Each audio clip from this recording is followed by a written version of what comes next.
Hello everyone, I'm Simon Boxall in for Donna Bush with your CIG TV news brief and weather forecast on this Thursday. Thanks for being here.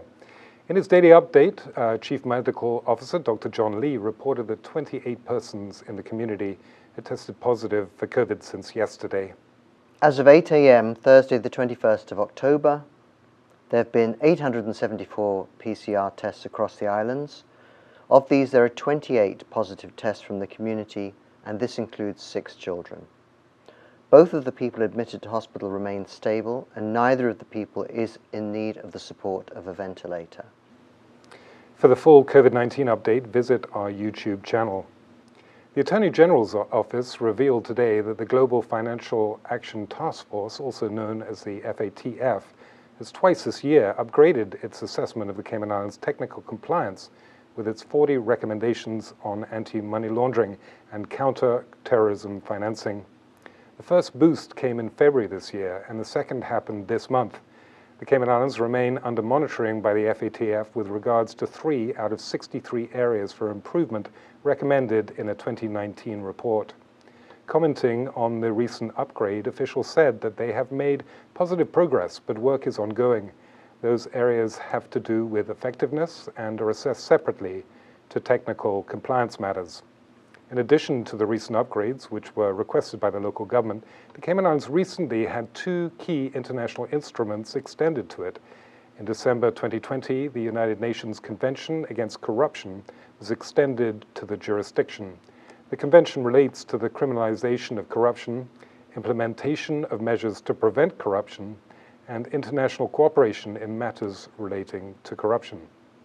Meanwhile, in August, the International Convention for the Suppression of Financing of Terrorism was also extended to the Cayman Islands.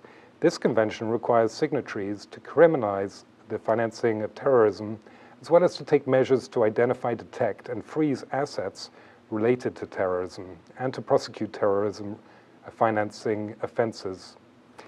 Deputy Governor FRANZ this week enjoined civil servants to welcome census enumerators into their homes, describing the census as one of the country's largest and most crucial statistical exercises. We're going out and interviewing thousands of people, and it really informs how the government works. For me personally, I want to know what our true population is. That is especially important right now as we battle COVID. We want to know what our population is exactly.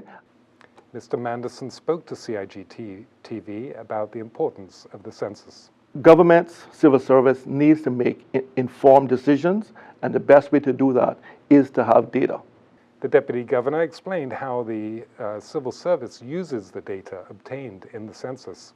For right now, it's so very important for us to know our true population for a number of reasons, mostly to do with COVID, but we're also looking at a number of other areas: crime, poverty, how we deal with housing. Those are critical issues for the Caymanian people. And the only way the government will be able to put in place policies to improve housing, to reduce crime, if we understand and have the statistical information that informs us to make those decisions. The Deputy Governor summed up his message for civil servants. They are doing some important work. By all means, social distance, wear your mask, take all necessary COVID-19 precautions, but cooperate with them.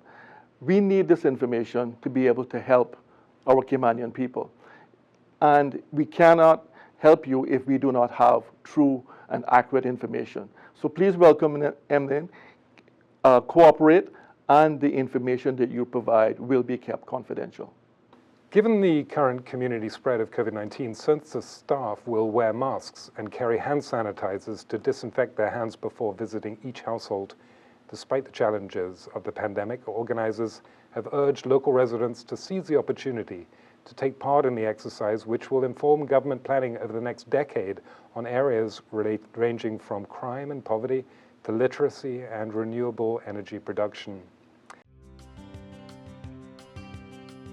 Turning now to today's weather forecast. Tonight there will be partly cloudy skies with a 30% chance of showers and possible thunder.